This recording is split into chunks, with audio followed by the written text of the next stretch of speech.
Je m'appelle Jean-Christophe Picard, je suis président d'Anticor, une association qui existe depuis 16 ans et qui lutte contre la corruption et qui fait la promotion des comportements vertueux. Est-ce que vous pouvez nous expliquer un peu le fonctionnement d'Anticor? Alors on a deux axes d'action. D'une part, on dépose des plaintes ou on dépose des recours. Ça, c'est l'aspect le plus spectaculaire, celui qui est relayé un peu par les médias.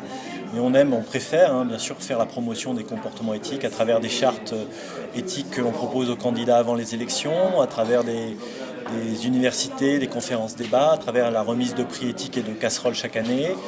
Et on est également régulièrement auditionné par l'Assemblée nationale et le Sénat dans le cadre de projets de loi portant sur la moralisation de la vie politique. Et vous avez aussi des citoyens qui peuvent porter plainte. Alors Anticor a un agrément, enfin même a deux agréments, un agrément par le ministère de la Justice, ce qui lui permet effectivement de se constituer partie civile dans les affaires de corruption. Et nous sommes également agréés par la Haute Autorité pour la transparence de la vie publique qui nous permet également de saisir cette institution pour des contrôles sur des déclarations d'intérêt ou de patrimoine. Mais finalement, pour lutter contre la corruption, concrètement, vous faites des déclarations pour dénoncer cette corruption, mais qu'est-ce que vous faites concrètement? Est-ce qu'il y a des actions qui sont faites? Est-ce qu'il y a des liens avec le gouvernement pour prendre des décisions? Alors nous, ce que l'on fait, c'est qu'on utilise un scandale, une affaire, pour justement faire la promotion de propositions pour éviter que ça se reproduise. Parce que nous, l'idée, c'est pas de mettre les gens en prison, c'est de montrer les abus possibles, les dysfonctionnements récurrents, et pour que la loi change et pour que ces abus soient impossibles à l'avenir. Donc on utilise toujours le prétexte d'une affaire, d'un scandale pour montrer ce qu'il faudrait faire. Donc on essaye effectivement de convaincre les décideurs politiques. J'ai moi-même rencontré François Bayrou dans le cadre de la loi sur la moralisation. J'ai essayé de le convaincre de certaines de nos idées. Enfin voilà, on essaie de convaincre les décideurs de faire évoluer la législation.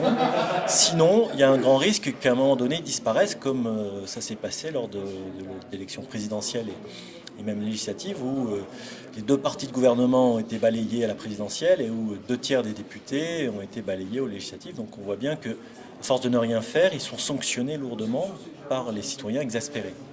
Alors quand on tape votre nom sur internet, on trouve notamment un article où on vous reproche, je crois, d'être trop conciliant, notamment par rapport au FN dans cet article-là. Est-ce que aujourd'hui la corruption au FN, elle est la même finalement que dans n'importe quel parti et qu'il n'y a pas de différence entre les partis? Exactement ce qu'on dit. Nous, on a toujours dit que la diabolisation du FN ne fonctionnait pas, la preuve. Plus on l'a diabolisé, plus il est monté. Et il faut arrêter de dire que le Front National est un parti différent des autres, parce que ça lui fait de la pub. Et au contraire, nous, c'est ce que l'on dit, c'est un parti comme les autres, mais ce n'est pas un compliment dans notre bouche. C'est un parti qui a les mêmes problèmes et qui a les mêmes scandales que les autres, d'ailleurs même peut-être un peu plus. Et voilà, c'est exactement ce qu'on voulait dire. Alors, je ne sais pas si on a été mal compris, mais en tout cas, on le dit et on l'assume. La diabolisation du Front National n'est absolument pas efficace. Il faut le traiter comme les autres, lui demander comme les autres des comptes, de se positionner comme les autres sur les affaires de corruption, la transparence, sur ce qu'il entend faire pour éviter effectivement les abus, ce qu'il ne fait pas. Aujourd'hui, il ne fait aucune proposition pour lutter contre la corruption ou pour instaurer une meilleure transparence de l'action publique, et c'est ce qu'on lui reproche. Je suppose que vous avez dû l'entendre plusieurs fois, qu'on vous disait peut-être que vous étiez trop gentil, trop clément. Est-ce que du coup c'est pas dû, non pas à une volonté d'être trop sympathique, mais plutôt parce que c'est compliqué de combattre la corruption? Alors, très honnêtement, on ne fait que des déçus Anticor. Il y a ceux qui nous reprochent d'en faire trop, il y a ceux qui nous reprochent d'en faire pas assez.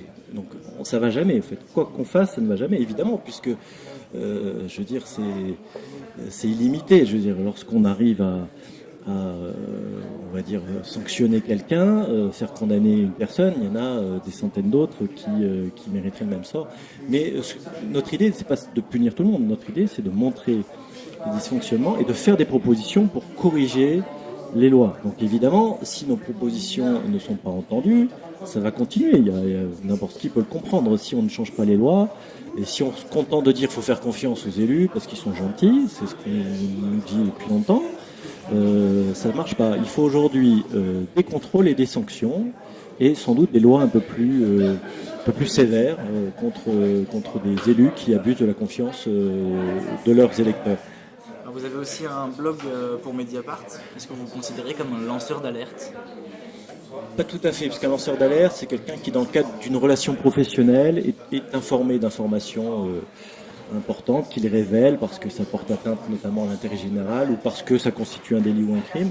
Donc moi, je ne suis pas dans cette catégorie, je suis un militant anticorruption. Mais vous savez, dans la lutte contre la corruption, il y a plusieurs catégories. Il y a les journalistes qui sont extrêmement importants, il y a les lanceurs d'alerte, il y a les citoyens qui nous informent tout simplement de tel ou tel abus, et puis il y a les militants anticorruption qui s'organisent et qui ont des moyens, ont des agréments, ont des avocats pour pouvoir porter plainte, parce que ça coûte évidemment très cher. Et donc le fait de pointer la corruption, est-ce que concrètement ça réussit derrière à amener une justice? C'est très long. Oui, on a des avancées, c'est très long. Mais on arrive à avoir des avancées, on arrive à avoir des sanctions. Donc à partir du moment où il y a des sanctions, évidemment, ça crée une petite pression sur les autres. Et puis il faut remarquer quand même, lors de la dernière élection présidentielle, on était, on va dire, à la mode. C'est-à-dire que ce que l'on dit depuis 16 ans, c'est devenu incontournable, puisque les affaires ont parasité, voire même faussé le résultat de l'élection. Moi, je pense que s'il n'y avait pas eu les affaires, le président ne s'appellerait pas Emmanuel Macron. Donc on voit bien qu'on est quelque part devenu incontournable, parce que aujourd'hui, on ne peut plus mettre la poussière sous le tapis. Ceux qui l'ont fait ont été balayés. Les deux partis de gouvernement, d'ailleurs ils portent mal leur nom, ont été balayés de l'élection majeure sous la Ve République, qui est l'élection présidentielle. Donc ils sont bien obligés, même s'ils n'ont pas envie, de regarder un petit peu ce qu'on leur reproche, ce qui ne va pas, et pourquoi les citoyens sont aussi mécontents. Même donc qu'il y ait des avancées. Mais c'est toujours très lent, c'est toujours à coup de scandale, et à chaque fois, alors après Cahuzac, on a eu quelques petites avancées, après l'affaire Pénélope Fillon, on a la loi de moralisation qui contient quelques petites avancées, mais c'est très insuffisant par rapport à l'ampleur du phénomène, d'autant plus que c'est un coût économique complètement dément. Le coût de la fraude fiscale chaque année en France, c'est 80 milliards. Le coût de la corruption, c'est 20 milliards. Quand vous savez que le déficit de la France, c'est à peu près 70 milliards. Donc voilà, vous avez une manne qui est là, qui nous attend. On passe à côté et on est en train de réfléchir pour savoir comment ponctionner plus d'impôts, baisser plus de prestations sociales, alors que l'argent, il est là. Il faut juste lutter contre la fraude fiscale, contre la corruption, et on va faire rentrer l'argent dans les caisses, et peut-être même qu'on sera en excédent. C'est un enjeu considérable, y compris pour les citoyens qui se désintéresseraient des questions morales, ce que je comprends, mais c'est eux qui payent la corruption, c'est eux qui payent. Chaque citoyen paye entre 2 et 3 000 euros chaque année à cause des fraudeurs fiscaux et à cause de la corruption. Et donc là, vous êtes donc aux journées de la participation, Journée nationale de la participation. Quel intérêt de venir ici? Est-ce que ça vous a apporté quelque chose finalement que vous allez pouvoir réutiliser derrière? Écoutez, ce qui est important, au-delà, nous, des plaintes qui ont déposé des recours, c'est de faire la promotion des comportements éthiques.